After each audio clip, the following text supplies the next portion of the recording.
안녕하세요. 저는 서울에 사는 40대 여성입니다.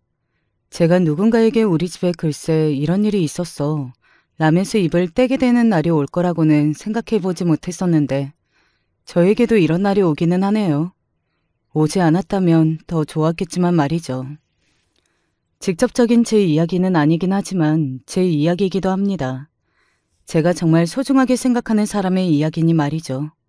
어쩌면 저에게 그런 일이 일어나는 것보다 오늘 사연의 주인공인 그 아이에게 그런 일이 일어나는 게 더 싫고 화가 날 만큼 말입니다. 그 아이인 사연의 주인공은 바로 우리 신우이입니다. 아마 신우이를 그렇게 소중하게 생각한다는 것을 들으시는 분들은 다들 놀라시기는 할 겁니다. 일반적이지 않기는 하니까요. 하지만 저와 신우이는 일반적인 관계는 아니기는 합니다. 아마 제 이야기를 듣게 되신다면 저희의 상황을 다 이해하고 공감해 주실 걸로 생각해요. 우선 저와 신우이는 나이 차이가 17살이 납니다. 굉장히 많이 나는 편이죠. 남편과 신우이는 거의 20살이 차이가 나는 거니까요. 보통의 상황이 아니기는 합니다. 게다가 시어머니가 일찍 돌아가셨어요. 제가 결혼하고 얼마 되지 않아서 말이죠. 결혼도 시어머니 때문에 서둘렀거든요. 당시에 시어머니가 굉장히 많이 아프셔서 오늘 내일 하셨는데 그 전에 아들 장가가는 모습을 보고 싶다고 하셔서요. 그래서 연애를 한 지 1년 정도 만에 결혼을 했습니다. 뭐 그 선택을 후회했던 적은 단 한 번도 없어요. 저희 남편은 아주 좋은 사람이거든요. 그때도 지금도 말입니다. 제가 결혼할 때가 20대 후반이었고 저희 시누이는 아직 초등학생이었습니다. 엄마가 죽었다는 게 제대로 와닿지 않을 만큼의 어린 나이였어요. 시어머니가 돌아가시기 직전에 저에게 하셨던 말씀이 지금 생각이 나네요. 내가 너한테 짐을 떠넘기고 가는 것 같아서 마음이 좋지 않구나. 아무도 짐이라고 생각 안 해요. 염치 없지만 우리 미나 잘 부탁한다. 너한테밖에 부탁할 수 없어서 내가 너무 미안하다. 하지만 잘 부탁해. 시어머니는 마지막까지 아가씨를 걱정했습니다. 당시에도 이해가 되지 않는 것은 아니었어요. 어린 딸을 이제 막 결혼을 한 며느리에게 맡기고 세상을 떠나야 하는 엄마의 심정은 참담했을 거라는 건 짐작이 가니까요. 아무튼 시어머니는 그렇게 세상을 뜨셨습니다. 그리고 아가씨는 온전히 저의 보살핌을 받고 자랐어요. 정말 말 그대로 업어 키운 겁니다. 가끔은 제 자식 같다는 생각이 들 정도로 애정을 많이 줬어요. 그리고 지금도 제 자식들만큼 소중한 시누이고 말이죠. 아가씨도 언젠가 이런 이야기를 했던 적이 있습니다. 나는 언니가 가끔 우리 엄마 같아요. 나도 아가씨가 가끔 내 딸 같아요. 그리고 가끔은 진짜 엄마였으면 좋겠다는 생각도 한 적이 있어요. 먼저 간 엄마한테는 미안하지만. 그 말을 듣고 저도 참 많이 울었던 것 같아요. 아직 엄마가 떠났다는 게 뭔지 정확하게 알지 못하는 나이에 엄마를 떠나보내고 그 빈자리가 얼마나 컸겠어요. 남들은 다 있는 엄마, 나만 없다고 생각하면서 얼마나 서러웠겠냐고요. 어릴 때는 이런 일도 있기는 했었거든요. 애들한테 언니가 엄마라고 하면 안 돼? 왜? 그냥 애들이 언니 누구냐고 하면 뭐라고 이야기해야 할지도 모르겠고 그리고 엄마 없다고 말하는 것도 싫어. 그래서 저는 그날부터 그냥 아가씨의 엄마가 되기로 마음먹었거든요. 그냥 내가 이 아이를 자식이라고 생각하고 키우자 하고 말이죠. 그리고 저는 아직도 그렇게 생각하고 있습니다. 오죽하면 남편과 시아버지가 저에게 이렇게 말할 정도였으니까요. 너 같은 며느리가 없을 거다. 시누이를 정말 이 정도로 챙기는 며느리가 세상 천지에 또 어디 있을 수 있다는 말이냐. 어떨 때는 우리 자식보다 더 챙기는 것 같다니까요.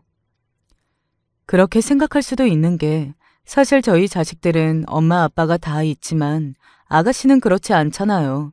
그래서 더 마음이 쓰이고 더 잘하려고 했던 것도 있었던 것 같아요. 그래서 인제 와서 돌이켜 생각해보면 오히려 저희 아이들에게 조금 미안한 감정이 들 만큼 말입니다. 그렇게 애지중지 업어 키웠습니다. 마음이 더 쓰였으니 더 그랬을 테고요. 그렇게 중학교에 가고 고등학교에 가고 대학을 보냈어요. 좋은 대학을 입학을 했을 때도 좋은 직장에 취직을 했을 때도 정말 제일처럼 기뻤습니다. 그리고 아가씨도 언제나 그런 제일 좋은 소식은 저에게 먼저 전달해줬고 말이죠. 대학을 좋은 곳을 간다고 했을 때는 너무 기특해서 눈물이 날 것 같았고 좋은 곳에 취직을 했다고 했을 때는 감사해서 눈물이 날 것 같았습니다. 좋은 조건도 아니었고 남들과는 다른 가정 환경에서 그렇게 잘 자라준 것이 저에게는 정말 고마운 일이었거든요. 이게 다 언니 덕이에요. 아가씨가 잘한 거지. 이게 무슨 내 덕이에요. 아이고, 누가 보면 무슨 진짜 딸이랑 엄마인 줄 알겠네. 나한테는 언니가 엄마지. 마음으로는 정말 저를 엄마라고 생각하고 있다는 걸 누구보다 제가 제일 잘 알았어요. 그랬기에 저도 더 신경을 썼고 말이죠. 주변에서 보면 이상하다, 유난이다 할 수 있는 관계이기는 했지만 저는 진심으로 아가씨와 저의 이런 관계가 좋았습니다. 그렇게 세월이 가고 아가씨가 20대 후반으로 접어든 어느 날이었어요. 굉장히 부끄럽고 조심스러운 얼굴로 저에게 이런 말을 걸었습니다. 언니, 나 언니한테 할 말이 있는데. 사실 아가씨가 그렇게 입을 떼었을 때 무슨 말을 하려고 하는지 단번에 알 수 있었어요. 당시에 만나는 남자가 있다는 것도 그 남자와 진지하게 만나는 중이라는 것도 다 알고 있었거든요. 그래서 곧 그 말이 나올 거라고 예상하고 있기는 했습니다. 그래서 제가 웃으면서 이렇게 말했던 기억이 있네요. 왜요? 결혼하려고요? 헉, 언니, 진짜 귀신이다. 언니한테 제일 먼저 소개해주는 게 맞는 것 같아서. 솔직히 눈물이 날 것 같더군요. 제가 아무리 아가씨를 예뻐하고 마음으로는 자식이라고 생각하기는 했어도 제가 처음 아가씨를 그렇게 키우다시피 한 나이에는 저도 어렸었거든요. 한때는 힘들다고 생각했던 적도 있었고 말이죠. 그런 모든 세월을 다 보상받는 느낌이었습니다. 그렇게 저희 집에 먼저 신랑감을 데리고 와서 소개했어요.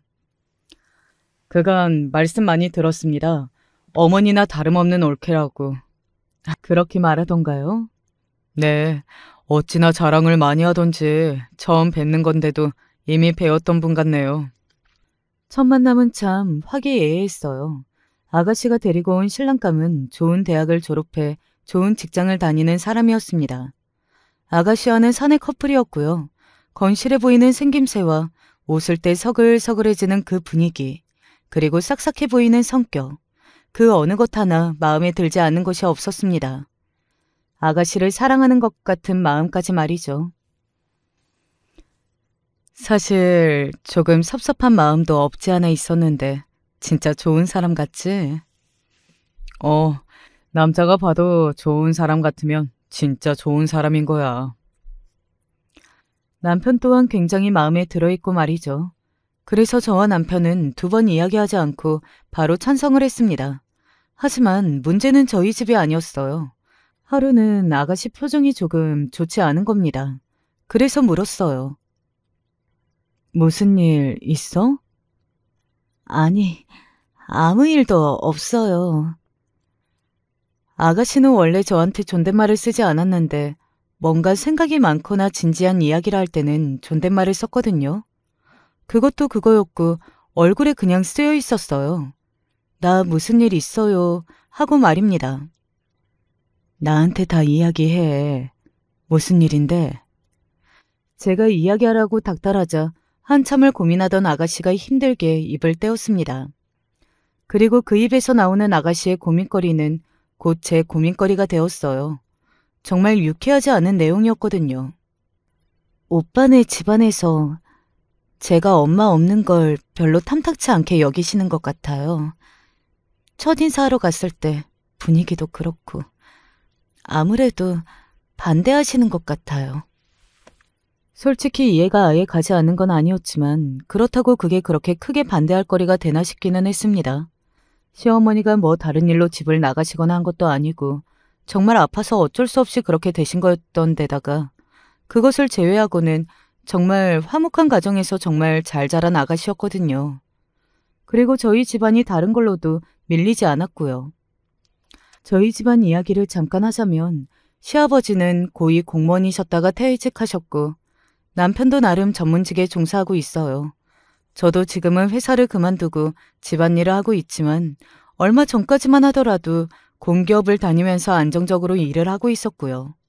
시아버지도 본인의 노후는 책임지고도 남을 재산이 있고 저희 집도 어디에 손을 벌리지 않아도 될 만큼 여유로웠습니다. 어디로 보나 아무리 뜯어봐도 괜찮은 집안이었거든요.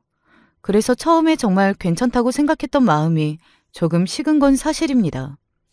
세상 어떤 사람이 내 가족을 마음에 안 들어하는 집안을 좋아할 수 있겠어요? 하지만 그런 저를 다독인 건 다름 아닌 남편이었습니다. 그럴 수 있지. 뭐가 그럴 수 있어. 어머니 안 계신 게 아가씨 죄도 아닌데.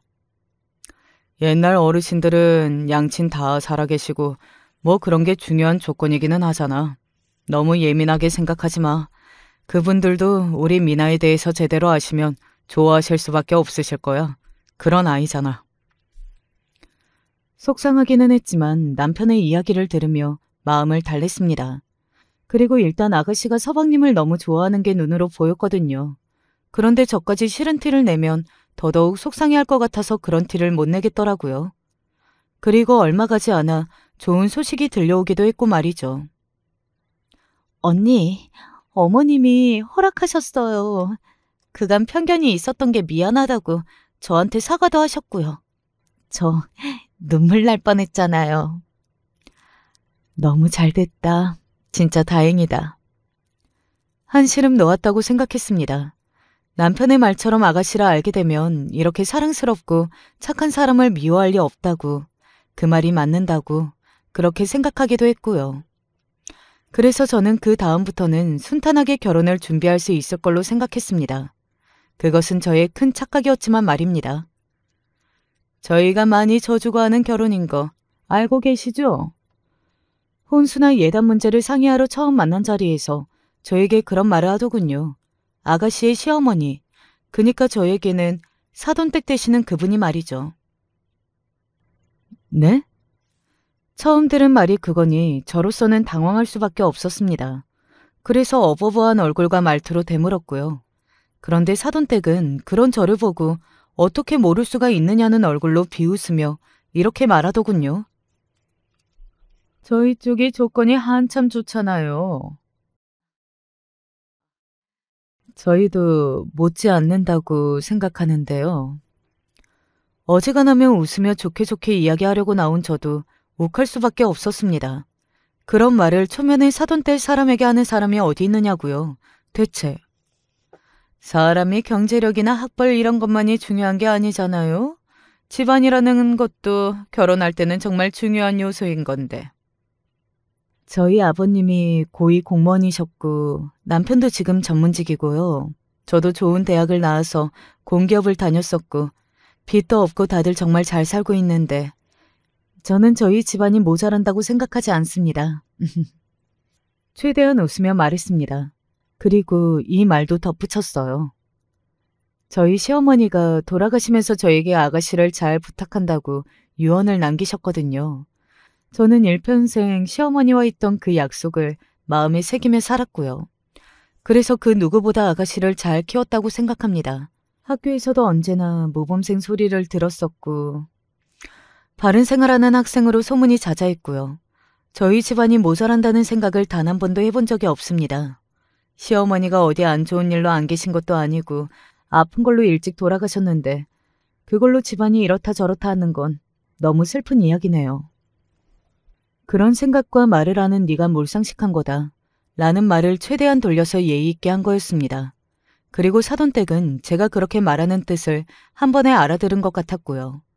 거기서 집안이 이러네 저러네 더 이야기하는 건 본인만 깎아내릴 뿐이라는 걸 알았겠죠. 입을 다물더군요. 물론 기분 상한 티를 팍팍 내기는 했지만요. 그리고 난 뒤에 어마무시한 예단을 요구했습니다. 사실 다 해줄 수 있기는 했어요. 하지만 그 시어머니라는 사람이 하는 꼴을 보니 그런 마음이 쏙 들어가기는 했습니다. 그래서 제가 이렇게 이야기했던 것 같아요. 사실 다 해드릴 수는 있어요. 저희 집이 그 정도 여유가 안 되는 것도 아니고, 그런데 요즘 같은 시기에 이 정도로 주고받으면 나중에 문제가 생기더라고요. 무슨 문제가 생긴다는 거예요? 사회적 문제라고 기사도 많이 뜨고, 그게 구시대적인 방법이라 주변에서도 이런저런 말들이 많이 나오기도 하고요.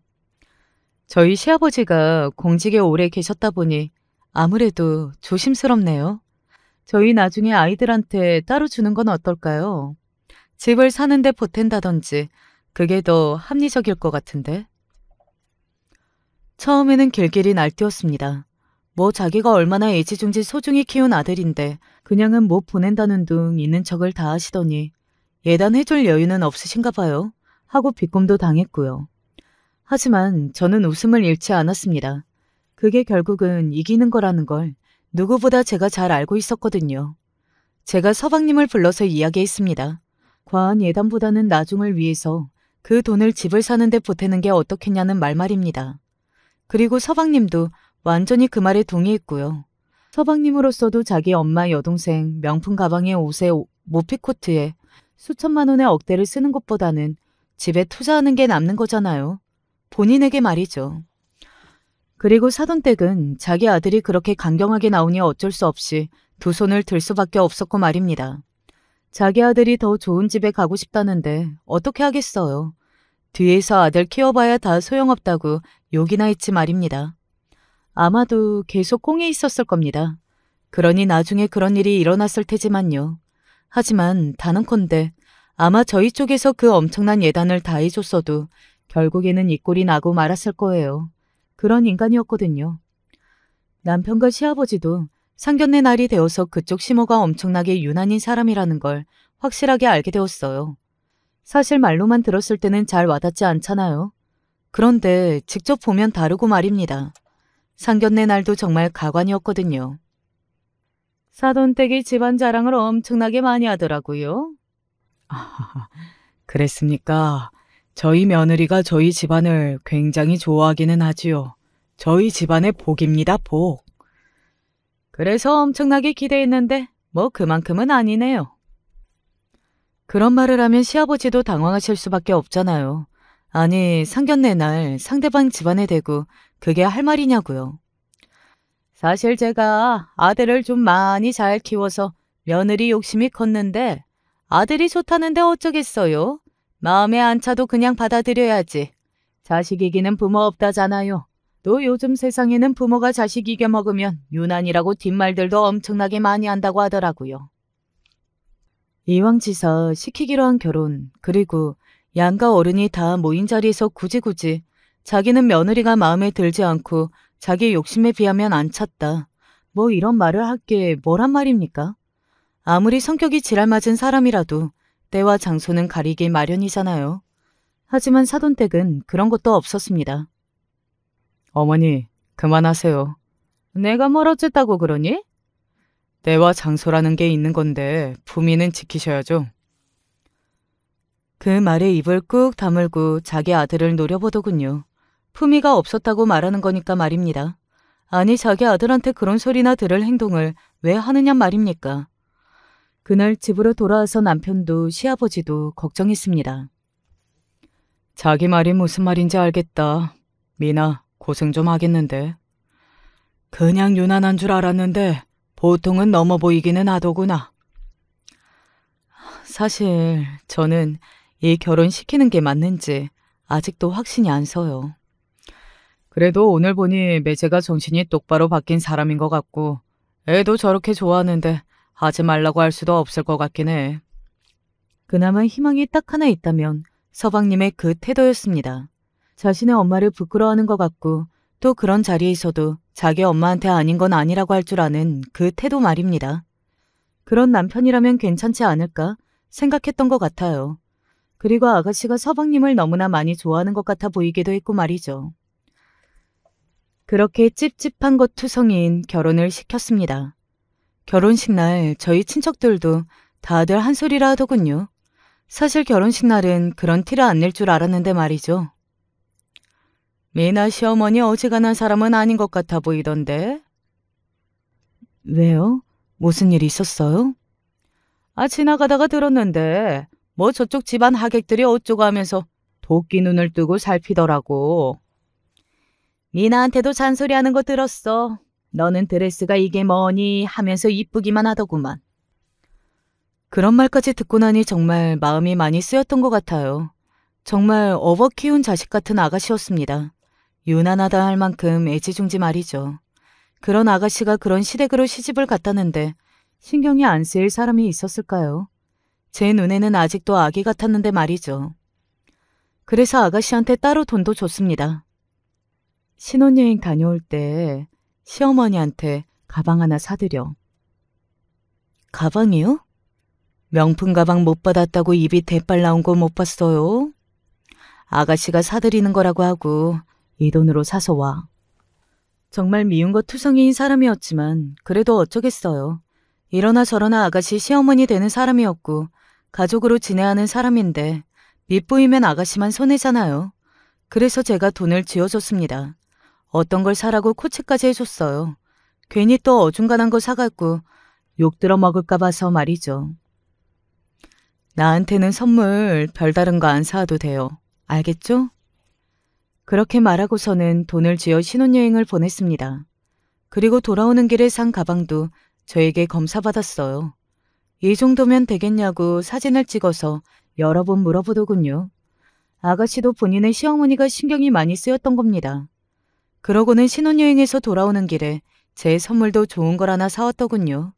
그냥 지나칠 수 없었다고 이건 정말로 자기가 모은 돈으로 사주는 거라면서 말이죠.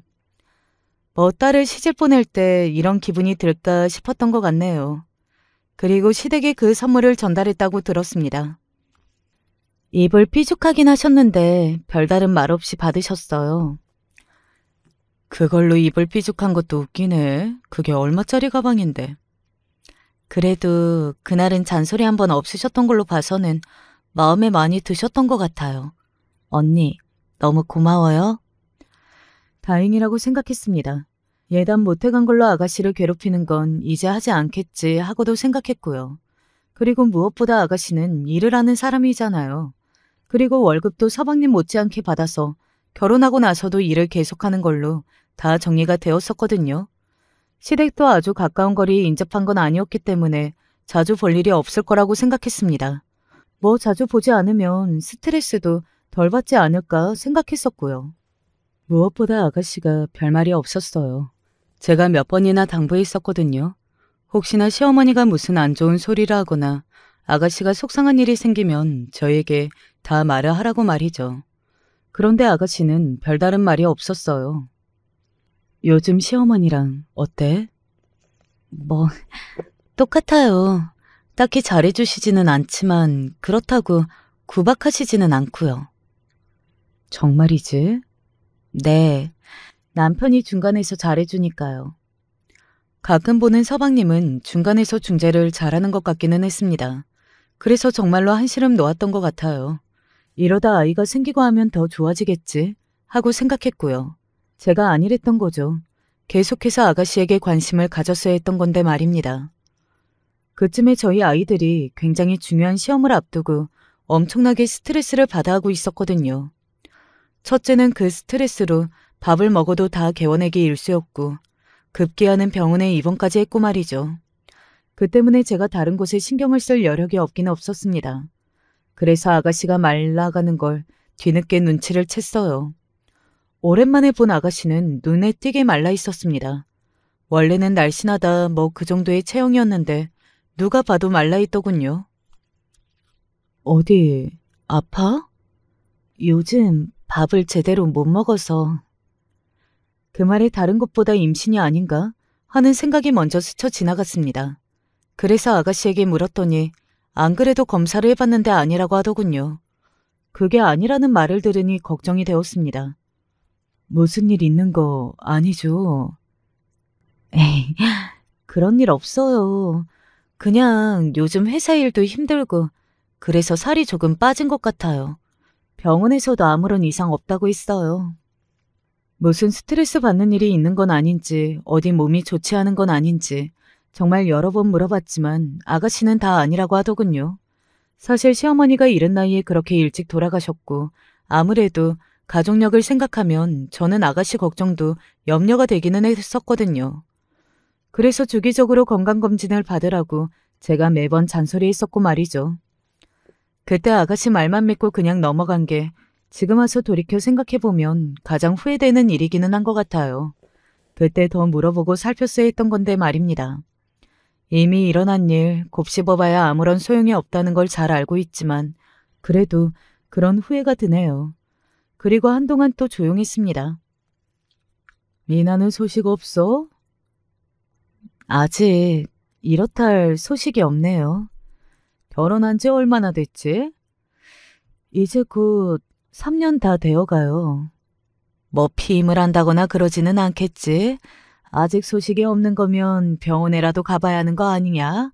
그 집 시어머니 보니 애가 난 인물이 아니던데 괜히 구박당하고 있는 건 아닌지 걱정이 되네. 어젯밤 꿈에 미나 애미가 나오기도 했고.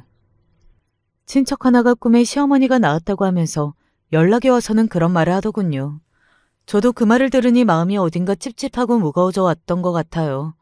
그래서 그날 바로 아가씨에게 전화했었습니다. 그런데 아가씨의 목소리가 어딘가 좋지 않았어요. 무슨 일 있지? 확신에 차서 그렇게 물었습니다. 그건 무슨 일이 있는 사람의 목소리였어요. 아니에요. 별일 없어요. 목소리가 너무나 별일 있는 사람 목소리야. 지금 말 안 해주면 내가 집으로 간다? 피곤해서 그래요. 정말 아무 일도 없어요.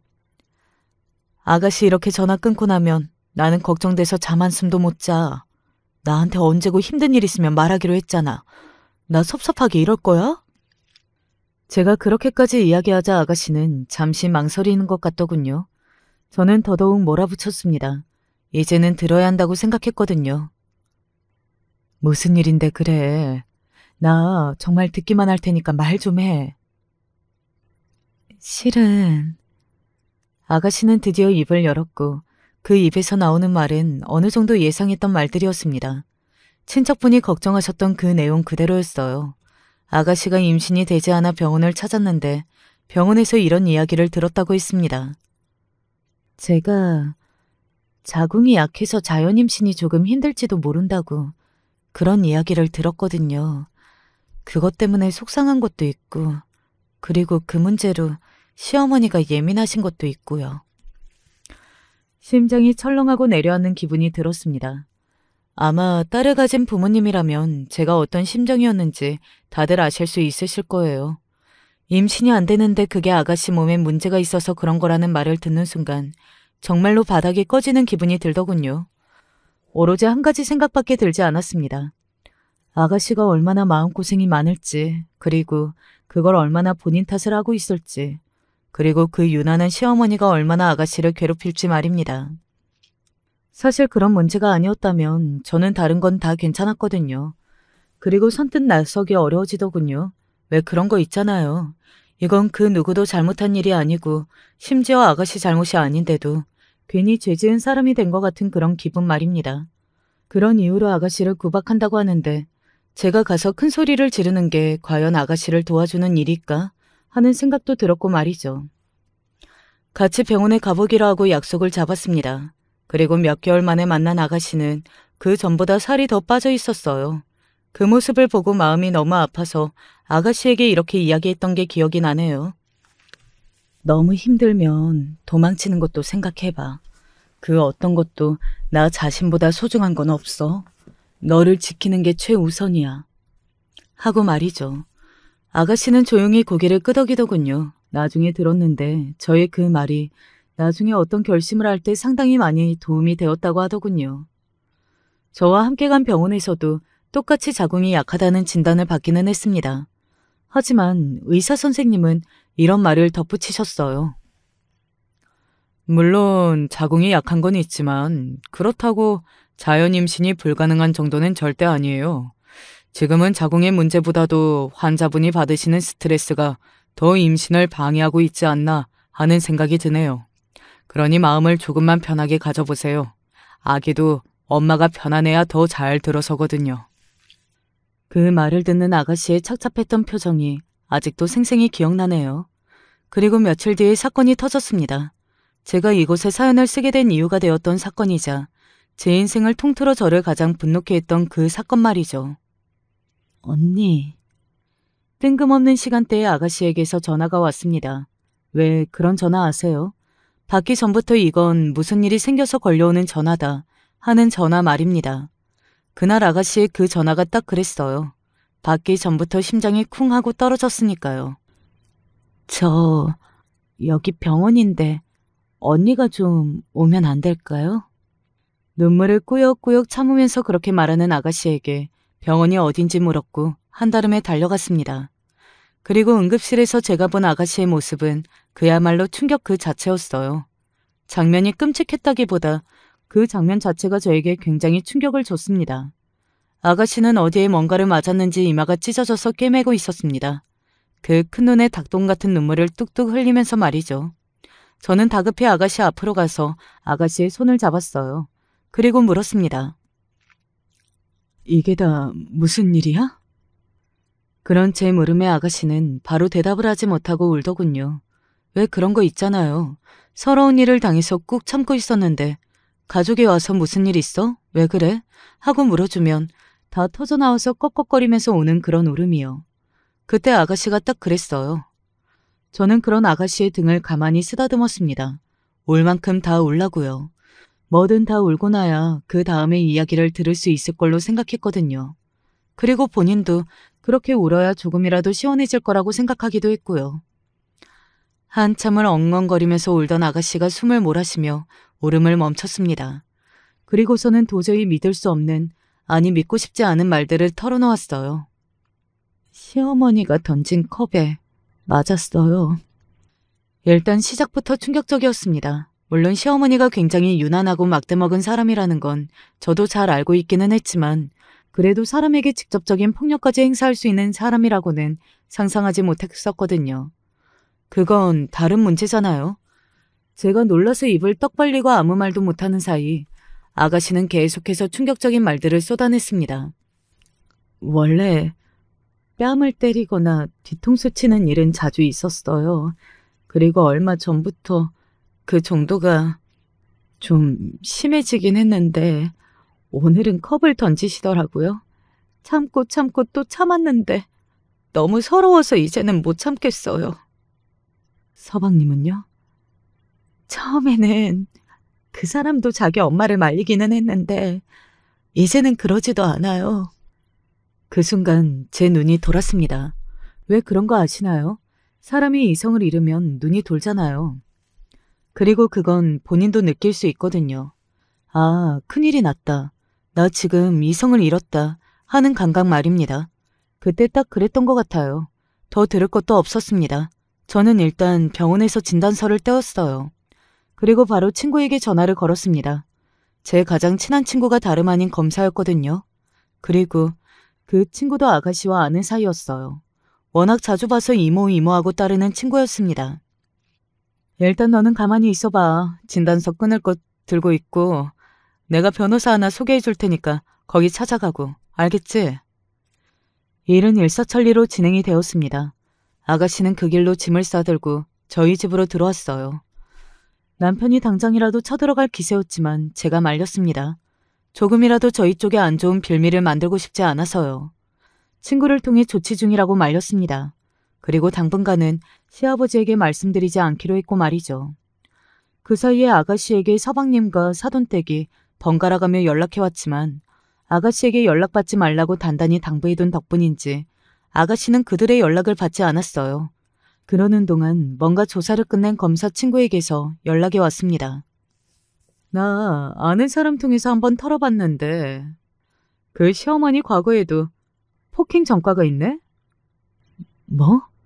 전과? 가족들은 이거 아나? 친구의 말로는 꽤 큰일이었다고 하더군요. 시비가 붙은 상대방을 때렸는데 넘어지는 바람에 전치 8주가 나왔고 그 일로 사돈댁이 큰돈을 주고 합의하려고 했지만 합의가 되지 않았다고요. 그로 인해 생긴 폭행 전과라고 했습니다. 기가 막히더군요. 그런 전과가 있는 사람이 우리 집 보고 집안 어쩌고 하면서 잘난 체를 했다는 사실도, 또 그런 인간인 줄도 모르고 그런 집에 아가씨를 시집 보낸 것도 말이죠. 제가 사돈댁에게 전화했습니다. 아니, 시어머니한테 꾸지람을 좀 들었다고 홀랑 친정으로 내빼는 건 무슨 버르장머리예요? 이래서 부모가 있고 없고는 정말 중요한 건데 대체 교육을 어떻게 한 건지 뭐. 그 말을 듣는데 화가 머리끝까지 나더군요. 심호흡하고 준비해온 말을 시작했습니다. 전과에 있으신 분한테 들을 말은 아닌 것 같은데요. 교육이니 뭐니 하는 말은. 에? 제 그 말에 사돈댁의 안색에 한순간에 창백해지는 것을 저는 봤습니다. 절대 들키고 싶지 않은 일이었을 거예요. 특히나 저나 아가씨에게는 말이죠. 그걸 어떻게 알았는지는 중요하지 않고 아주머니 가족들도 다 알아요? 전과 있는 거? 저는 이제 더 이상 그 인간과 사돈으로 지내고 싶지 않았고 그러지 않을 거였기 때문에 그냥 아주머니라고 했습니다. 순간 사돈댁이 기분 나빠하는 게 보이기는 했지만 그것 때문에 뭔가 말을 하지는 못하더라고요. 더 큰 문제가 있었으니 그럴 수밖에요. 가족들은 몰라요. 다시는 애한테 안 좋은 소리 안 하고 그런 짓도 안 할 테니까 모르는 척 해주시면. 당연히 다시는 그럴 일이 없죠. 그쪽이랑 저는 이제 사돈이 아닐 건데요. 그게 무슨... 이혼 소송 준비 중입니다. 이미 그날 맞아서 응급실 간 걸로 진단서도 다 떼어놨고요. 폭행으로 고소도 하려고요. 아마 전과가 있으시니 가중처벌 되겠네요. 미나가 그런다고 하던가요? 그런 짓을 당하고도 그 결혼이 유지가 될 거라고 생각하셨어요? 그리고 제가 안 이상 절대 그냥 못 넘어갑니다. 사돈댁은 파리해진 얼굴로 잘못했다. 다시는 안 그러겠다. 고소만은 취하해달라 하면서 빌더군요. 그 모습을 보는데 웃음이 나왔습니다. 그간 위에서 아래로 깔보듯 저와 아가씨를 봐오던 그 눈이 생각이 나서 말이죠. 하지만 저는 용서를 해줄 생각이 눈꼽만큼도 없었습니다. 하지만 그날 이후로 사돈댁은 툭 하면 찾아오고 연락해 댔어요. 가족들이 알게 될까봐 그걸 가장 두려워하더군요. 뭐 제 알바는 아니지만요. 그리고 서방님이 찾아왔습니다. 이혼만은 하고 싶지 않습니다. 자네 같은 사람한테 더 이상 우리 아가씨를 맡길 수는 없어. 저도 너무 지치고 요즘 바쁘고 그래서 신경을 못 썼어요. 너무 죄송합니다. 자네 어머니랑 이미 이야기 끝냈어. 그리고 미나도 그 집안 사람들 생각만 해도 진저리가 난다고 하고. 우리 인연은 여기까진 걸로 할세. 자네도 자네 엄마 폭행으로 고소당하는 걸 보고 싶지 않으면 조용히 합의해주는 게 좋을 거야. 사실 심정적으로는 최대한 괴롭히고 최대한 피해를 주고 싶었지만 아가씨가 그러기를 원하지 않았어요. 하루빨리 이 모든 것을 해결되기를 바랐습니다. 그래서 남편도 어쩔 수 없다고 아가씨가 원하는 대로 하자고 말을 한 상태였고요. 그래서 사돈댁이 왔을 때 이렇게 이야기했습니다. 합의를 하시고 싶으시면 합의금을 저희가 제시한 만큼 주세요. 그러면 합의하겠습니다. 하고 말이죠. 사돈댁은 덥석 물기는 하더군요. 아마 그 사람으로서는 굉장히 반가운 제안이기는 했을 겁니다. 본인의 그 약점이 가족들에게 알려지지 않기를 간절히 바라고 있었으니까요. 다시 한번 기회를 주실 수는 없으실까요? 이혼하기로 이야기가 마무리가 다 되어갔을 때 서방님이 한 번 더 찾아와서는 그렇게 읍소를 하더군요. 그때 아가씨가 서방님과 나눴던 대화가 생각이 나네요. 당신이 한 번만 더 기회를 달라고 할 거였으면 그렇게 방관해서는 안 됐어. 나도 너무 지치고 정신이 없어서. 당신이 나만큼 지치고 정신이 없었어? 그때 당신이 나를 모르는 척한 건 나랑 살고 싶지 않다고 이야기한 거나 마찬가지야. 어떻게 자기 마누라가 자기 엄마한테 맞는데 그걸 알고 있으면서 모른 척할 수가 있어? 아가씨는 그때 너무 정신적으로 코너에 몰려있기도 했고 또 지쳐있을 때라 그게 이상하다는 생각이 안 들었는데 그 집을 나와 저와 있으면서 그게 얼마나 비정상적이고 이상한 거였는지 알게 되었다며 오만정이 다 떨어져서 이제는 더 이상 부부로 살 수 없겠다고 단호하게 말을 하더군요. 잘 키웠다는 생각이 들었습니다. 그리고 아주 큰 금액을 받고 이혼했습니다. 제가 알기로는 사돈댁의 얼마는 자기 남편과 아들에게 이야기해서 마련한 것 같고 모자란 부분은 본인이 가족들 몰래 마련한 것 같더라고요. 나중에 아가씨한테 들었습니다. 서방님이 말한 금액과 실제 받은 돈이 다르다는 것을 말이죠. 그 돈을 받고 전과가 있다는 사실을 함구하는 것으로 마무리했어요. 뭐 사람에 따라서는 굉장히 복수를 했다거나 시원한 마무리라고는 생각하지 않을 수도 있습니다. 뭐 여기까지만 놓고 보면 말이죠. 하지만 이 뒤에 더한 이야기가 준비되어 있거든요. 저는 그 뒤에 일어난 일들을 보면서 세상에 업보라는 게 있구나 하는 생각을 하게 되었으니까요. 지금부터는 그 이야기를 한번 해보도록 하겠습니다. 아가씨가 이혼하고 얼마 지나지 않아서 서방님은 여기저기 선을 보러 다닌다는 이야기가 들려오더군요. 사돈댁이 엄청나게 유난을 부리고 있다고 말이죠. 아이를 못 갖는다고 그 난리를 쳐댄 걸 생각하면 자기 아들이 나이를 먹는 것도 조바심이 나기는 했을 겁니다. 그런데 이게 무슨 운명의 장난인 건지 선을 본 뒤 몇 번의 만남이 이어져 양가에서 슬슬 결혼 이야기가 나올 때였습니다. 저랑 남편이 이런 이야기를 했었거든요. 그 집에 시집갈 여자는 무슨 죄야? 우리가 뜯어 말려야 하는 거 아니야? 나도 심정적으로는 그러고 싶은데 더 이상 얽히지 말자. 결국 그런 사람들은 자기가 지은 죄값을 다 돌려받게 되어 있어. 남편의 말처럼 모르는 사람이라 하더라도 도시락을 싸들고 다니면서 말리고 싶은 마음이 굴뚝 같았지만 이미 합의금도 위자료도 엄청나게 받고 입을 다물기로 한 상태이기도 했고 또 더 이상 그 집안과 얽히고 싶지 않았거든요. 그래서 애써 모르는 척하고 있을 때였습니다. 그거 들었어? 자기 시누이 전시댁. 왜? 무슨 일인데? 결혼이 완전 거하게 깨진 모양이던데? 어? 어떻게 하면 결혼이 거하게 깨져? 그 아줌마가 또 사고라도 쳤어? 자기 알았어? 뭘?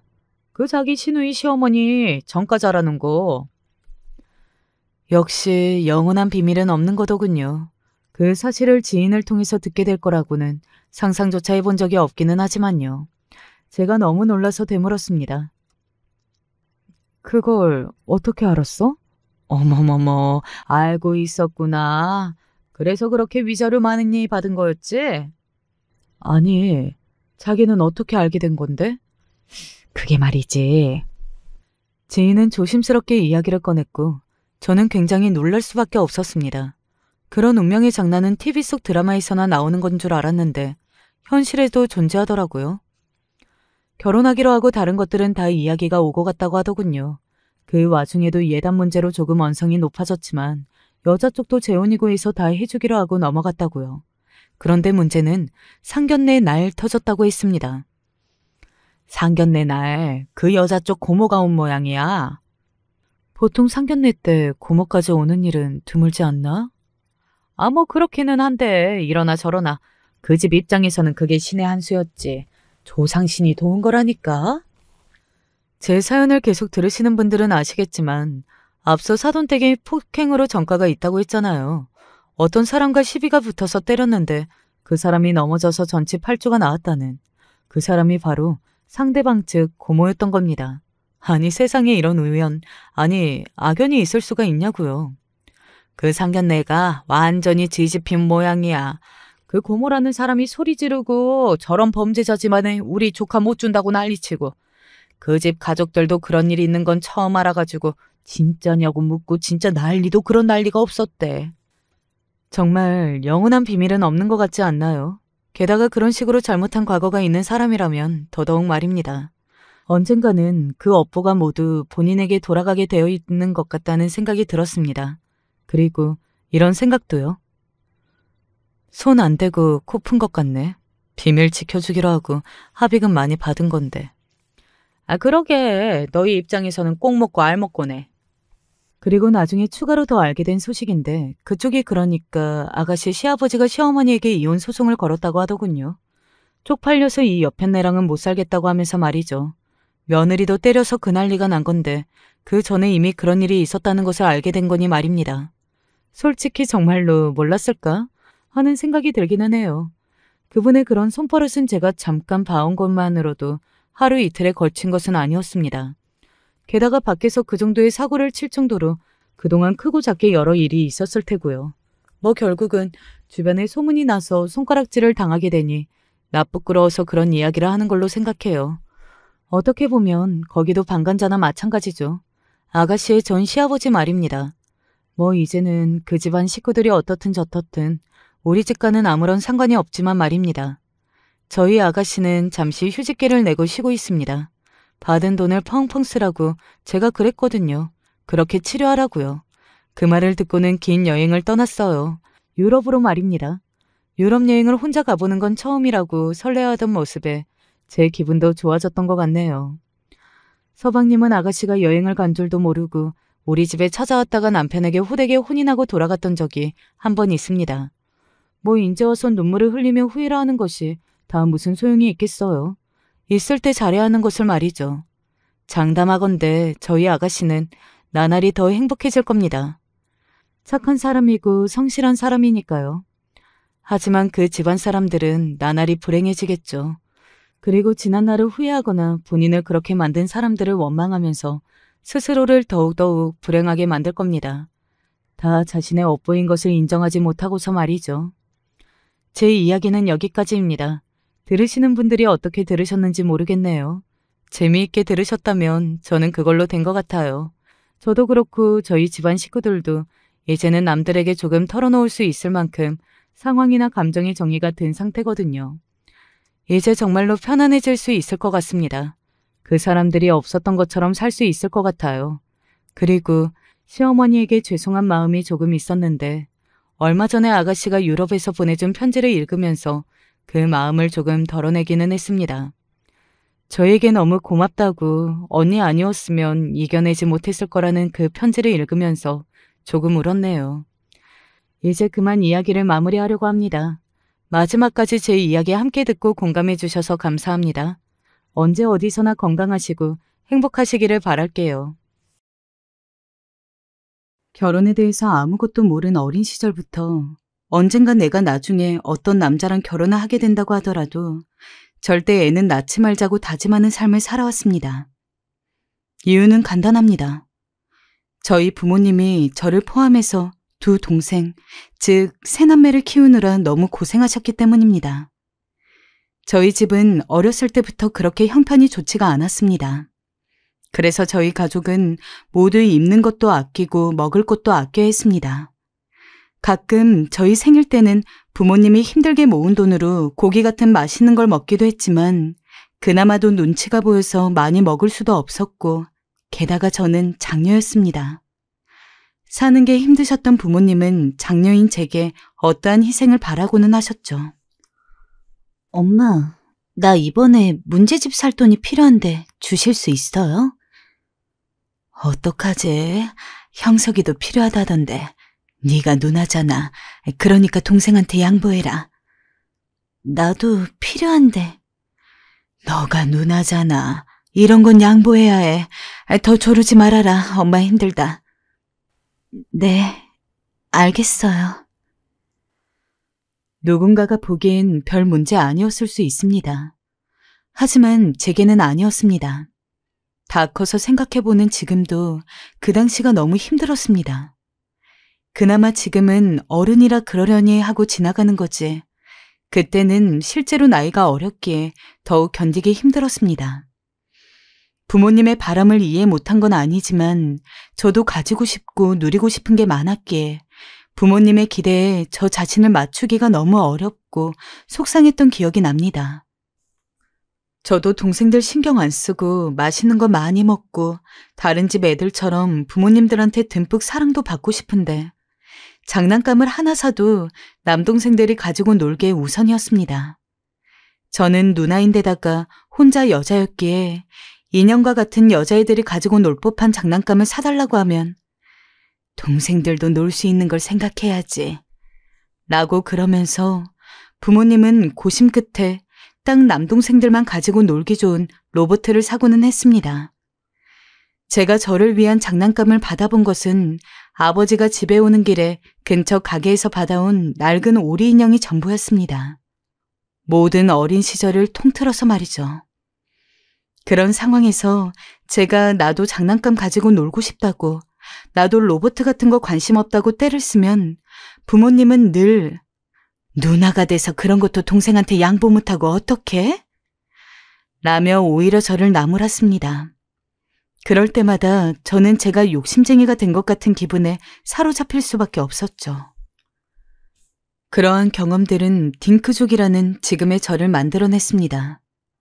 솔직히 초등학교 중학생이 당장 결혼에 대해서 얼마나 깊은 생각을 가지고 있었겠습니까? 당시 제 또래 애들 중에서 결혼 얘기를 꺼내는 애들은 한 명도 없었습니다. 오직 저만 빼고요. 저는 당시 같이 지냈던 반 친구들한테 이런 이야기를 했습니다. 나는 나중에 결혼하면 절대 자식은 안 낳을 거야. 라고요. 왜? 어른 돼서 결혼하고 자식 낳으면 그 자식이 너무 불쌍하거든. 불쌍하다고? 그게 무슨 말이야? 친구들은 저를 이해하지 못했어요. 단순하게 보면 그냥 어느 조숙한 여학생의 별것 아닌 이야기라고 볼 수도 있을 것입니다. 하지만 저는 그때부터 이미 동생들을 챙기느라 저를 챙겨주지 않은 부모님에게도 화가 많이 나 있었고 지쳐 있었습니다. 제가 나중에 복권이라도 맞아서 재벌이 되지 않는 이상 죽어도 애는 낳고 싶지 않았습니다. 이런 마음을 가지고 자랐기에 성인이 되어서도 별로 달라진 것이 없었습니다. 여전히 부모님은 동생들만을 생각했고 저는 장녀니까 다 커서 어른스럽다는 이유로 늘 뒷전이었습니다. 그래서 어느 날 선언했어요. 엄마, 이제는 저 나가 살고 싶어요. 그리고 아마 연락은 많이 드리지 못할 거예요. 건강하고 행복하게 사세요. 아, 맞다. 하나 빠뜨릴 뻔했네. 제가 버는 돈도 집에 보태지 못할 것 같아요. 저도 이제 사느라 돈이 많이 들어갈 거고 저금도 해야 하니까요. 죄송해요. 아무튼 저 이만 가볼게요. 그나마 진짜 어른이 되고 나서는 이제 동생들이든 부모님이든 신경 쓰고 싶지 않기 위해 독립을 핑계로 거의 반 이상 연을 끊다시피 하며 집을 나올 수 있었습니다. 그러고 나오기 전에 이렇게 이야기했어요. 나는 그동안 장녀라는 이유로 계속 이 집에서 희생되어 왔으니까 앞으로 내가 버는 돈 전부 내 거라고, 집에는 한 푼도 안 보낼 거라고 말이에요. 그런데 부모님이 이러시더라고요. 기껏 어려운 형편에 힘들게 키워놨더니 이런 식으로 가족을 버리는 거니? 어쩜 그리 못돼 먹을 수가 있니? 남동생들한테 좀 잘해준 게 그렇게 억울해? 넌 어렸을 때부터 그랬다. 늘 뭐든 가져야만 속이 편했지. 우리가 너 키우느라 얼마나 고생했는지 아니? 그 고생은 하나도 생각 안 하는 거야? 엄마, 제가 가족을 버려요? 엄마는 절 한 번도 남동생들과 동등한 자식으로 취급해주지 않았어요. 단언컨대 제가 남동생들이랑 똑같은 사랑과 관심만 받았더라도 이렇게까진 하지 않았을 거예요. 정효도를 원한다면 그렇게 엄마와 아빠가 좋아하던 동생들한테 받으세요. 이놈의 기집애가, 저 못된 계집애가 끝까지 부모 가슴에 못을 박고 너 당장 들어와. 여기서 더 말해봤자 서로 헐뜯기만 할 뿐이잖아요. 가볼게요. 대답할 가치도 없어 제대로 대꾸도 안 하려 했어요. 그런데 밖으로 나오니 갑자기 이 세상에 홀로 남은 기분에 제가 다짐하고 버린 일인데도 불구하고 울적하고 눈물이 나오더라고요. 아무래도 서러웠던 것 같아요. 하지만 하루하루 살다 보니까 제 선택이 정말 최고의 선택이라는 확신이 들었습니다. 부모님도 동생들도 처음에는 연락이 왔지만 제가 의무적인 답변을 하거나 가끔 바쁘고 답변하기 귀찮은 날에는 아예 무시를 하니까 점점 연락이 오는 정도도 드문드문하게 변했어요. 내가 나를 위한 삶을 살 수 있다는 것은 너무도 좋은 일이었어요. 그동안은 크고 작은 것부터 전부 동생 위주로 맞춰야 했기 때문에 어릴 적 장난감 같은 것은 물론이고 커서는 학원 하나 제대로 못 다니면서 온전히 제 것을 제대로 가져본 적이 없었는데 비록 없는 형편에 쥐꼬리만한 월급 받고 월세 생활비에 이것저것 나가고 나면 수중에 남는 돈도 얼마 없는 힘든 삶이었지만 그럴지라도 지금이 훨씬 행복했습니다. 그래서 옷 하나를 사도 그게 그리 행복하고 신기했어요. 그렇게 직장에 들어가서 일을 하고 일을 하면서부턴 본격적으로 결혼에 대한 생각을 하게 되었어요. 사실 저는 지금 남편을 남자친구로서 만나기 전까지는 비혼주의에 가까웠습니다. 회사에서 만난 동료들과도 가끔 결혼 이야기를 하다 보면 저는 언제나 나는 결혼할 생각 없다고 이야기했으니까요. 수진 씨는 결혼 생각이 없어요? 왜요? 저는 그냥 혼자 지금처럼 사는 게 좋은 것 같아요. 결혼하면 물론 가정이 생기는 거니까 행복한 일들도 웃을 일들도 많겠지만 그만큼 포기해야 할 것도 많잖아요.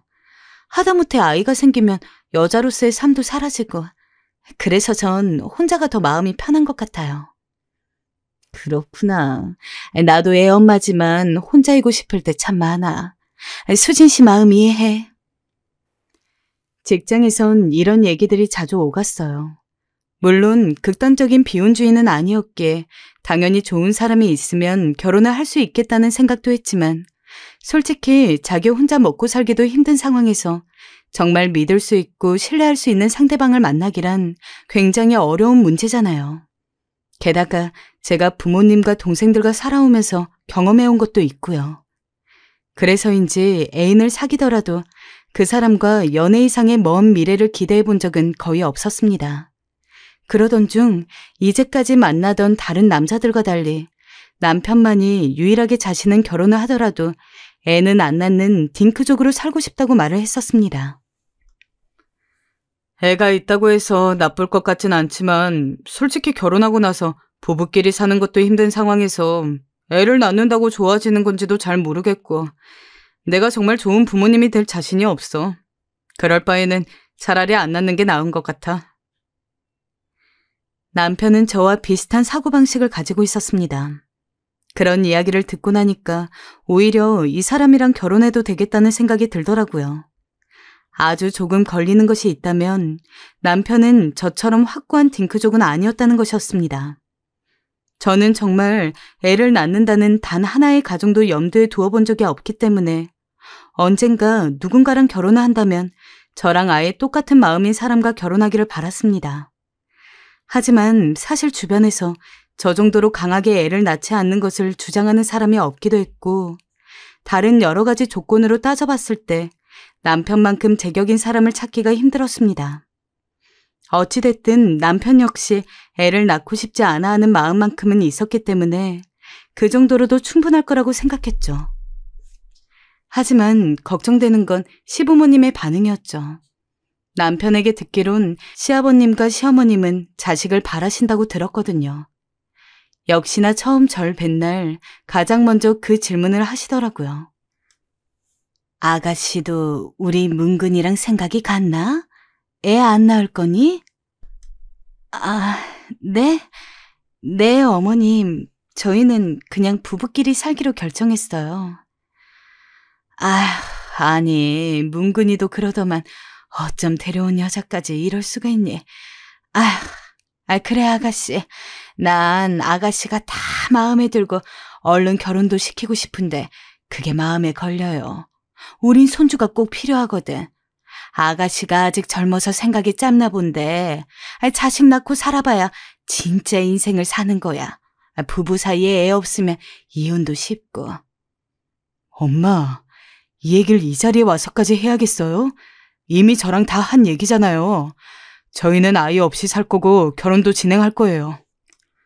시어머니는 제게 다른 질문은 하지 않고 오로지 아이 관련한 질문만 끈질기게 하셨어요.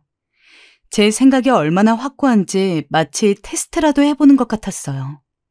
심지어 그 질문에 답하느라 다른 얘기는 나눠보지도 못했어요. 옆에서 남편이 고만하라고 했지만 시어머니 입은 도통 멈추시질 않았어요. 결혼 후에도 시어머니는 계속 그러셨어요. 저나 남편이나 저희 둘이 오손도손 먹고 살기에는 그럭저럭 살만했지만 역시 아니나 다를까 애를 낳는 순간 굉장히 힘들게 살 게 눈에 빤히 보이는 형편이었습니다.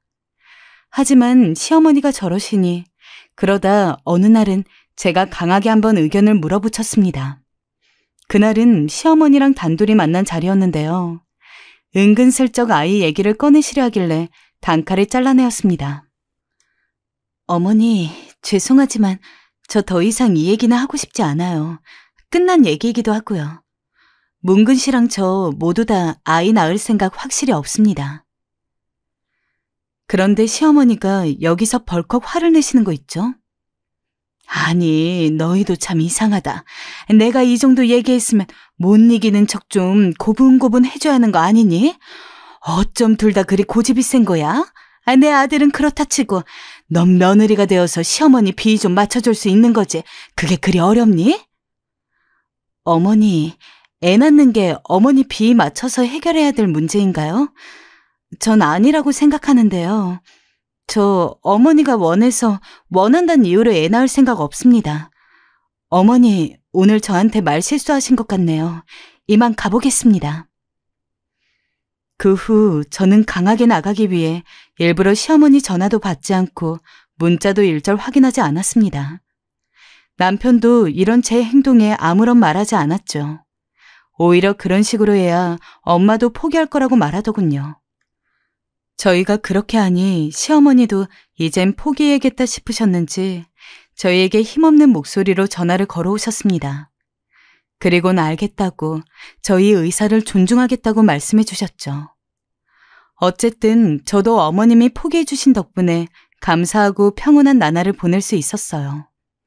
남편과 진짜 신혼생활을 즐길 수 있기도 했고 마음껏 여행도 가고 맛있는 곳도 먹으러 다니면서 깨가 쏟아지는 신혼을 보내었어요. 물론 시부모님도 저한테 아이 얘기 못 꺼내셨고요.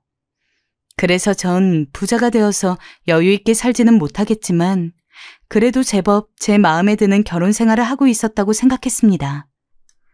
하지만 저희 결혼이 3년째가 되던 해 상황은 완전히 뒤바뀝니다. 아이 낳으라고 잔소리 한 번 하지 않던 시부모님들이 대체 무슨 바람이 불어서였는지 어느 날부턴가 갑자기 애를 가지라고 틈만 나면 저에게 성하더라고요. 한두 번이야 그냥 못 들은 척하고 넘어갔지만 만나는 일만 있으면 계속해서 그러고 보니 너네 아이는 안 낳을 작정이니? 라며 이미 다 끝난 이야기를 꺼내고 또 꺼내니 너무 피곤했습니다. 어머니, 저번에 말씀드렸지만 저희는 애는 안 가질 생각이라서요. 아니, 그게 말이 되니? 부부가 어떻게 애를 안 가지니? 예전에야 내가 문근이 생각도 그러고 내가 애 낳으라고 하면 강요다 뭐다 하면서 하도 난리치니까 가만히 있었지만 이제는 너네도 좀 생각이 달라지지 않았니? 지금에야 젊어서 니네 둘이 살아도 문제가 없지만 나중에 결국 나이가 들면 사람은 외로워지기 마련이야. 부부끼린 오래 못 산다. 시어머니는 점잖은 편이시지만 고집이 강하셨어요. 제 말은 들을 생각도 않고 계속 애 낳으라는 말만 하더니 나중엔 노이로제에 걸릴 것 같더라고요. 또다시 이걸 한번 뒤엎어야 하는 생각이 하루에도 몇 번씩 들었어요. 사실 남편이 좀 강하게 나서줬으면 해서 흘끔흘끔 곁눈질을 해도 남편은 아무런 대꾸도 안 했습니다. 그 덕분에 저 혼자서 시부모님의 원망 아닌 원망을 다 받아들여야 했죠. 예, 내 친구는 벌써 손주가 5살이라고 하더라. 아휴, 나는 손주가 없으니 자랑할 것도 없고 참 심심하더구나. 할 말도 없고. 아이고, 며느리가 저리 뻗대고 있으니 우리 아들이 피말라 죽겠네. 나도 죽겠고. 안 그래요, 여보? 그러게 말이야. 옛날 같았으면 애 둘은 낳고 있을 시기인데. 그런 말도 안 되는 이야기를 몇 개월 넘게 들으니까 정말 귀에서 진물이 나겠어서 언젠간 나를 잡고서 남편에게 이야기를 했습니다. 어머님이랑 아버님이 지금 계속 나보고 애 낳으라고 하는 거 당신도 알잖아. 근데 어떻게 내가 그런 말 듣고 있는데 한마디도 안 할 수가 있어? 애 안 낳는 거 나 혼자서 그런 게 아니라 당신이랑 나랑 합의한 거잖아. 우리 결혼할 때부터 애 안 낳고 우리 둘이서만 살기로 얘기하고 결혼했던 거고 어머님이랑 아버님 그거 몰랐던 거 아닌데 솔직히 내 입장에서는 갑자기 왜 이러시나 싶은 상황이거든? 근데 당신까지 아무 말 안 하니까 더 버티기 힘들어. 우리 부모님도 설마 우리가 이렇게까지 계속해서 애를 안 낳을 거라고는 생각 못 하신 모양이지. 솔직히 난 엄마랑 아빠도 어느 정도 이해가. 그냥 우리가 한 명 낳으면 괜찮지 않을까? 둘 이상 낳으면 조금 무리겠지만 하나 정도는 우리 사이 돈독해지는데도 더 좋을 것 같은데. 뭐라고? 그러니까 애를 낳잔 말이야? 난 솔직히 낳고 싶어. 당신도 이제 좀 그만 고집 부리고 우리 엄마 아빠 의견대로 해주는 게 어때? 아이 낳는 게 뭐 나쁜 일이야? 그냥 몇 달 애 품고 있다가 낳아서 잘 기르면 되는 거지. 여보, 우리 지금 대출금 갚기도 빠듯해. 우리 사는 것도 힘들어 죽겠는데 여기서 애를 낳자고? 애 키우는데 들어가는 돈은 당신이 다 책임질 거야? 책임은 같이 지는 거지. 어떻게 나 혼자만 지냐? 애 생기면 애가 다 알려준댄다. 어떻게 사는지. 그러니 걱정 말고 낳자. 하나만 낳으면 되잖아. 남편은 그새 무슨 심경의 변화가 있었는지 제 편을 들어주지는 못할 만정 오히려 시부모님 편을 들더라고요. 말도 안 되는 소리라면서 소리를 질렀어요. 반대집에선 밤중에 시끄러우니 조용히 하라면서 문을 두들길 정도로요. 솔직히 저로서는 갑자기 배신당한 느낌 아니겠습니까? 부부가 결혼 생활을 하는 데 있어서 애를 낳고 안 낳고에 대한 의견을 합의하는 게 얼마나 중요한데. 분명히 서로 같은 방향인 걸 확인했고 지금 이 결혼을 유지하는 데 있어서 그게 가장 큰 이유였는데 갑자기 남편도 딩크족이 원래 아니었던 것처럼 한 명만 낳아볼까라는 식으로 가볍게 나오니 제 입장에서는 어처구니가 없었습니다. 그 문제 때문에 한동안 남편이랑도 냉정기간을 가졌어요. 도저히 이전처럼 남편 얼굴 보고 웃으면서 대할 수가 없더라고요. 제가 하도 쌀쌀맞게 굴고 대화 한마디 안 하려고 하자 그때부터는 남편이 좀 애걸복걸하기 시작했습니다. 여보, 진짜 딱 한 명만 낳자. 내가 지금 하는 거 말고도 다른 일까지 뛰어서 더 열심히 일해볼게. 당신이 애 낳는 것 때문에 불이익 받는 거 하나 없을 수 있도록 무조건 더 내가 노력할게. 애들 자다가 깨서 칭얼거리는 것도 내가 다 봐주고 그런 조건으로도 안 될까? 그럼 만약에 당신이랑 나랑 둘 다 바쁠 때는 애들 어떡해? 우리가 돌봐주는 사람을 쓸 형편도 아니고 만약에 애 낳은 다음에 당신 힘으로나 내 힘으로나 애를 못 돌본다던가 하는 일이 생길 때 그거 당신 대신 시부모님이 해주겠다고 약속하면 애 낳는 거 생각해 볼게. 제가 한풀 꺾여서 나오니 남편이 자기가 무조건 설득하겠다며 본인만 믿으라고 큰 소리를 땅땅 쳤습니다. 당연하지. 그럼 무조건 우리 엄마 아빠가 다 해주실 거야. 걱정하지 마. 하루가 멀다 하고 그런 얘기를 하면서 저를 설득하려고 하는데 그래도 애정이 있는 남편이기에 저도 한 번 더 생각을 해보게 되더라고요. 만약 남편이 이야기한 대로 제가 지금 일을 다니는 데 있어서 갑자기 그만둬야 한다거나 할 일 없이 애 낳은 직후에만 육아휴직 잠깐 쓰고 산후조리 마친 다음에 애들 조금 봐주다가 그 이후에는 전처럼 멀쩡히 회사 다니고 아이 키우면서 힘든 것들을 남편이 전부 다 해준다는 조건만 제대로 맞으면 시부모님이랑 남편 소원을 못 들어줄 것도 없겠더라고요. 그 후 저도 애써 아이를 낳는 것에 대해서 좋게 생각을 해보며 아이 계획을 세우고 부부관계를 가졌습니다. 그러나 예상하지 못한 변수가 하나 있었죠. 본래 딱 하나만 낳으려고 생각을 했는데 나중에 임신한 것 같은 기미가 보여서 병원에 가니까 애가 쌍둥이였던 겁니다. 솔직히 당황스럽고 자식을 가진 상황에서 그런 말하기 조금 그렇지만 하늘이 무너지는 것 같았습니다.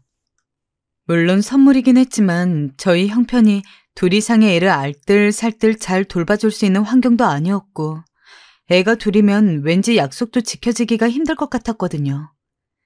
하지만 이왕 생긴 거 어쩔 수가 없었죠. 막말로 지을 수도 없는 노릇이었으니까요.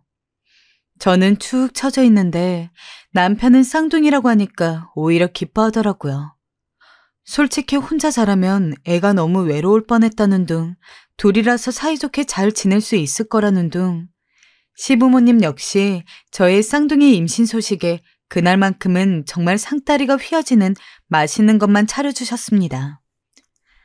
그래, 원래 부부들은 무조건 애가 있어야 돼. 게다가 쌍둥이라니 이게 무슨 복이야. 아가야, 걱정하지 말아라. 애는 우리가 봐줄 테니까. 네, 어머님. 감사해요. 이것도 먹어라 며느라. 이게 몸보신에 좋다고 하더라. 시부모님이 좋아하시는 모습을 보니 좋긴 했지만 솔직히 저는 그리 달갑지 않았다는 게 현실이었습니다. 애를 낳은 다음에야 남편과 시부모님이 봐준다고 해도 솔직히 애를 품고 있는 10달 동안은 오로지 저 혼자만 힘들잖아요.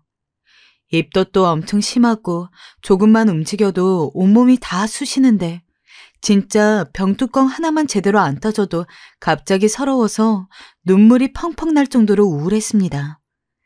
진짜 살면서 이래저래 힘들었던 일 적지 않았지만 제일 힘들었던 순간을 꼽으라고 한다면 쌍둥이가 뱃속에 있던 그 10달이었을 겁니다. 더군다나 남편은 제가 임신을 하고 있는 와중에도 일이 바쁘다는 핑계로 외박을 밥 먹듯 했어요. 자기야, 나 지금 오렌지가 먹고 싶은데 슈퍼에 좀 사다 주면 안 돼? 오렌지? 나 회사인데. 그냥 당신이 사다 먹으면 안 될까? 아니면 우리 엄마한테 사다 달라 해. 이런 말 그렇지만 제 남편은 참 철이 없었어요. 제가 어떻게 시어머니에게 과일 사다 달라는 말을 할 수 있을까요? 그런데도 불구하고 남편은 해맑게 웃으며 시어머니한테 사다 달라고 말하곤 본인 바쁘다며 전화를 끊어버렸어요. 가뜩이나 예민한 상태이니 남편이 저에게 소홀해지는 것도 하나하나 눈에 띄기 시작했어요. 그러던 어느 날 일이 하나 터지고 말았죠. 정확히 말하면 제가 남편 목덜미를 잡은 거였어요. 남편이 갑자기 저한테 주말에 회사에 나가봐야 한다고 말하더군요. 주말에? 아니, 왜 주말에 일을 나가? 처리하지 못한 일이 있어가지고. 알잖아, 요즘 우리 팀 바쁜 거. 당신이 좀만 이해해줘. 당신 나랑 오늘 저녁 같이 먹기로 했잖아. 미안해, 금방 들어올게. 정말이야, 정말. 하지만 남편의 말은 거짓말이었어요. 남편은 회사에 나간 게 아니고 낮부터 술을 먹으러 나간 거였더라고요. 그건 남편이 너무 술에 취해 정신을 못 차리니 남편 친구가 제게 전화를 걸어 알게 된 사실이었어요. 재수씨 잘 지내시죠? 죄송한데 문근이가 너무 취해서 여기 오실 수 없죠? 임신한 저보고 남편 데리러 오라는 남편 친구나 남편이나 똑같은 종자들이었습니다. 그냥 길거리에서 얼어 죽게 하시든 마음대로 하세요. 너무 화가 난 나머지 저는 그 길로 그리말하고 전화를 탁 끊어버리곤 부엌에 들어가 분을 삭혔어요. 정말 속상하고 비참해서 눈물까지 나더라고요. 이젠 거짓말까지 하면서 아내 버리고 돌아다니는 꼬라지라니. 정말 내가 이 사람 뭐 믿고 결혼하고 임신까지 했나. 제 삶의 선택이 이토록 뼈저리게 후회되는 순간이었습니다. 그리고 전 남편이 들어오면 한바탕 하겠다고 단단히 벼르고 있었어요. 그런데 이 인간이 그 다음 날도 제가 무섭긴 했는지 오지 않더라고요. 알고 보니 시댁으로 도망간 거였어요. 여보, 화 많이 났어? 나 엄마 집이야. 엄마가 잠깐 들리라 해서. 나 여기서 며칠만 출퇴근할게. 당신 화 풀릴 때까지. 지금 그게 말이야? 저한테 무릎 꿇고 용서를 빌지는 못할 망정 남편은 지 엄마 집으로 도망가서 거기서 출근한다고 하더라고요. 야, 이 비겁한 인간아. 당장 안 튀어와? 결국 제가 소리를 크게 내지르자 그제야 사태의 심각성을 느끼고 집으로 돌아와 싹싹 빌기 시작했어요. 미안하다. 내가 너무 술을 좋아했다. 근데 술이 죄는 아니다. 내가 먹자고 한 것도 아니다. 친구가 꼬신 거다. 난 아무 잘못이 없다. 말도 안 되는 변명들만 늘어놓는데 허파가 뒤집어질 것 같았습니다. 그에 저는 더 화가 나 먹고 있던 쌍화차를 남편 머리에 부어버렸어요. 아, 뜨거워. 야, 너 미쳤어? 쌍화차가 쏟아부어지자 자기도 화가 났는지 남편은 적반하장으로 나왔습니다. 아니, 남자가 일하다 보면 술도 마실 수 있지. 그럼 네가 임신했다고 내가 매일 집에 붙어만 있어야 되냐? 나도 답답해. 지금 내가 돈 버느라 얼마나 스트레스를 받는지 알아? 넌 돈도 안 벌잖아. 그러니 이해를 못하는 거야. 남편의 말은 거의 이혼감이었어요. 정말 이혼하자는 말이 목구멍까지 나왔지만 뱃속에 있는 아이 들을까봐 겨우 참고 참았어요. 내가 언제 맨날 붙어 있으래? 당신 매일 술 먹느라 새벽에 들어오잖아. 그래서 그날 하루같이 저녁 먹기로 한 건데 그게 힘들어? 그리고 지금 내가 품고 있는 거 나와 당신 애야. 우리 애라고. 이런 식이면 난 당신과 애 낳고 어떻게 될지 몰라.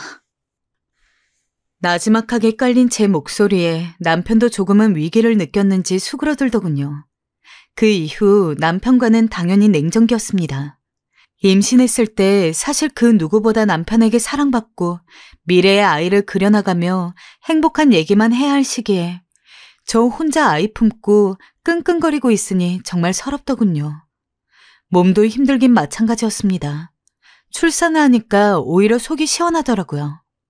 다른 의미로 또 몸은 힘들겠지만 그래도 그건 어찌저찌 애들을 돌보며 해결이 되는 부분이었고 이때부터는 남편이 책임을 지기로 했으니까요. 여보, 당신이 책임질 부분 뭔지 알지? 육아 같이 하기로 한 거. 알았어. 알겠으니까 자꾸 말하지 마. 귀에 딱지 않겠다. 당신 믿을 거야, 나? 알겠다고. 하지만 역시 출산과 육아는 현실이었습니다. 거기다 그지 같은 남편을 두었다면 더욱 그렇죠. 남편은 처음 약속을 한 대로 애를 키우는 데 있어서 번거로운 것들은 본인이 다 도맡아서 하려고 노력을 했습니다. 딱 한 달만이요. 한 달 동안은 정말 노력하더군요. 그 이후 어떻게 되었냐고요? 거의 다 제가 했죠. 남편은 밖으로 나가 돌기 바빴고 저 혼자 죽어라 아이 돌보고 키웠어요. 첫 육아에 아이 둘이니 너무 힘이 들고 모르는 것도 많았어요. 또 그것과는 별개로 애를 키우는데 돈이 너무 많이 들어가더라고요. 당시 저희는 저희 부부 생활비에 시부모님 용돈을 조금씩 드리고 있었습니다. 하지만 생활비로 쓰는 돈 자체가 그리 여유 있지 않아서 밥을 차릴 때도 조금 아껴서 차리고 옷도 한참 고민하다가 사고 그러면서 살고 있었거든요. 근데 갑자기 애가 하나도 아니고 둘이 생기니까 분유값에 기저귀값에 애들 옷이랑 신발도 사줘야 되고 게다가 아기들은 왜 그렇게 빨리 크는지 조금만 지나도 이전에 입던 옷이 안 맞아서 곤란했습니다. 그나마도 아까워서 버릴 수가 없어서 단돈 몇천 원이라도 받아보겠다고 중고거래 올려서 애들 물건도 정말 엄청 팔았습니다. 게다가 문제는 하나 더 있었습니다. 제가 회사에서 급작스레 해고를 당한 것이었습니다. 육아휴직을 쓴다고 할 때 회사에서 좀 안 입고 온 표정을 짓는 걸 확인했습니다. 하지만 법적으로도 보장이 되어 있는 만큼 저는 당연히 제 권리를 발휘하는 거라고 생각하고 당당하게 육아휴직을 쓰고 있었는데 제 출근하기 일주일 정도 전에 회사에서 해고 통보를 한 것입니다. 제가 왜 해고당해야 하나요? 이해가 안 됩니다. 저 이 회사 위에 얼마나 열심히 일했는지 아시잖아요. 과장님 아시잖아요. 네? 그게 우리가 수진 씨의 해고 건은 오래전부터 생각하던 거예요. 괜한 오해 안 했으면 좋겠어요. 회사의 답변은 정말로 어처구니가 없었어요. 너무 억울하고 화가 나서 뭐라도 해보겠다고 고용노동부며 이것저것 찾아봤는데 아무래도 소송까지 들어가야 하는 문제다 보니까 변호사님에게 문의하면 돈이 너무 많이 들더라고요. 그냥 똥 밟은 셈 치고 다른 직장을 알아보려고 노력했습니다. 하지만 이력서나 자기소개서를 볼 때면 고개를 끄덕끄덕하던 임원진들도 면접을 하면서 제가 애를 둘 낳았다는 이야기만 하면 그때부터는 묘하게 표정이 좋지 않아졌습니다. 어느 회사에선 너무 절박한 나머지 이렇게도 말해봤어요. 저 아이 상관없이 정말 열심히 일할 수 있습니다. 허나, 네, 알겠어요. 돌아가서 연락 기다려주세요. 하고는 모든 회사들에게 불합격 통지를 받아야 했습니다. 그런 상황이다 보니 남편의 월급만으로 모든 걸 해결해야 했는데 진짜 답이 없더라고요. 그래도 어째 오랜 시간을 버텼지만 이제는 저축한 돈에서 까서 쓸 것도 없었고 도저히 해결이 안 되는 지경까지 이르렀습니다. 그래서 아이가 3살이 되던 때 시부모님에게 연락을 했습니다. 어머님, 아무래도 남편 혼자 월급만으로는 생활이 너무 힘들 것 같습니다. 제가 어떻게든 뭐라도 취직을 하려고 하는데 지금 상황에서는 애들 때문에 도저히 취직을 할 수가 없는 상황이거든요. 그러니까 저희가 어느 정도 자리 잡을 때까지는 어머님이 애들 좀 봐주셨으면 해요.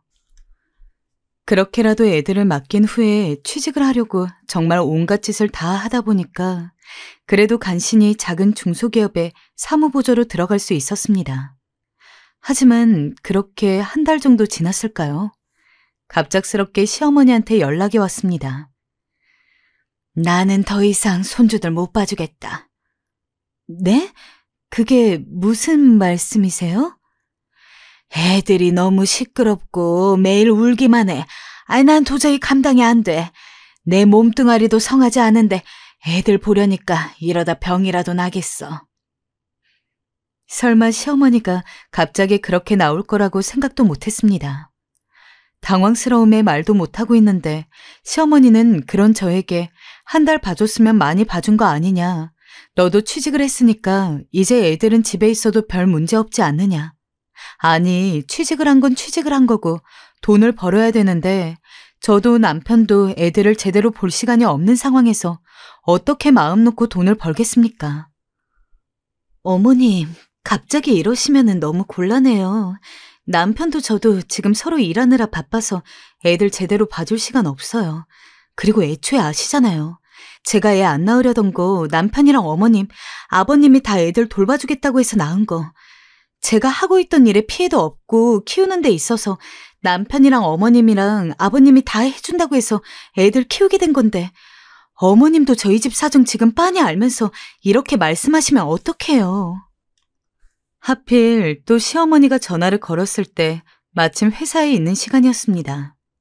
업무 시간 중에 오래 전화로 이야기하는 게 눈치 보여서 가급적 빨리 끊고 싶었지만 시어머니는 계속해서 어린 애들 보는 게 너무 힘들고 시아버지가 손주들 돌보는 걸 반대한다면서 무조건 데려가라는 통에 전화를 끊고 싶어도 끊을 수가 없었어요. 어찌저찌 다음에 이야기하자고 마무리를 한 다음에 전화를 끊고 사무실에 들어갔는데 진짜 그날은 일이 종일 손에 안 잡히더라고요. 어떻게든 이야기를 끝내야 할 것 같아서 그날 일을 마치자마자 바로 시댁으로 향했습니다.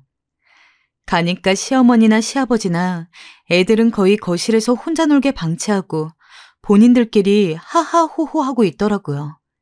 그리고 제가 온 걸 보자마자 기다렸다는 듯이 몇 되지도 않은 애들 짐을 바리바리 싸서는 제 손에 들려줬습니다. 미안하다. 우린 무리야. 얼른 애들 데리고 가. 어머님, 아버님, 저 이야기 끝나기 전까지는 못 가요.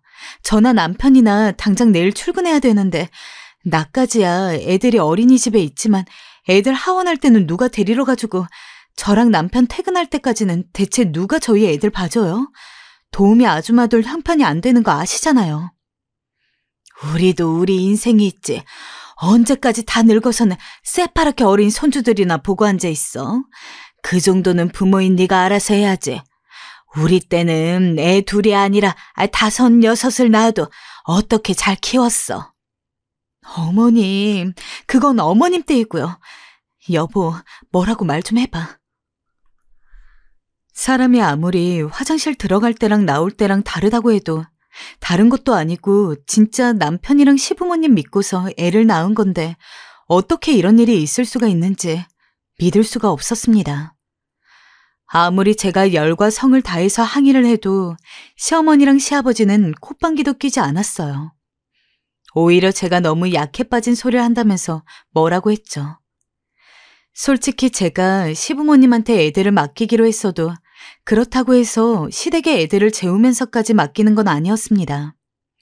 저 일 끝나고 남편 집에 오면 다시 애들 데리고 와서 그때부터는 저희 집에서 같이 자고 거의 저랑 남편이 퇴근하기 전까지 남는 몇 시간 정도만 시부모님이 손주들 돌봐주면 되는 거였거든요.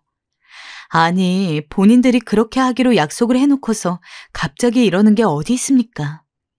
하지만 아무리 그 부분을 피력해도 시어머니, 시아버지는 요지부동이었습니다. 하는 수 없이 저는 힘겹게 들어갔던 사무보조 일을 그만두고서 애들을 봐야 했습니다. 그리고 남편한테 이전에 약속했던 대로 빨리 투잡이라도 뛰라고. 그러니까 남편은 하나 다니는 것도 힘든데 무슨 2개나 일을 뛰어야 하냐면서 시간 많을 때는 맨날 술만 퍼먹고 있더라고요. 견딜 수가 없었습니다. 그 꼴을 몇 달 넘게 보니 진짜 이대로는 아무것도 안 될 것 같아서 시어머니에게 다시 전화를 했어요. 애들 봐주셔야 할 것 같다고요.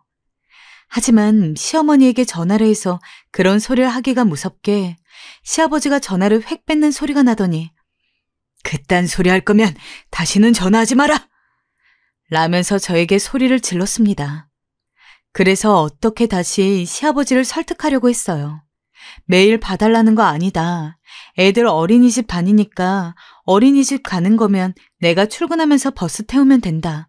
대신에 애들이 끝나고 나랑 남편 퇴근할 때까지 비는 시간이 있으니까 애들 하원이랑 퇴근까지 딱 3시간에서 4시간만 봐주시면 된다.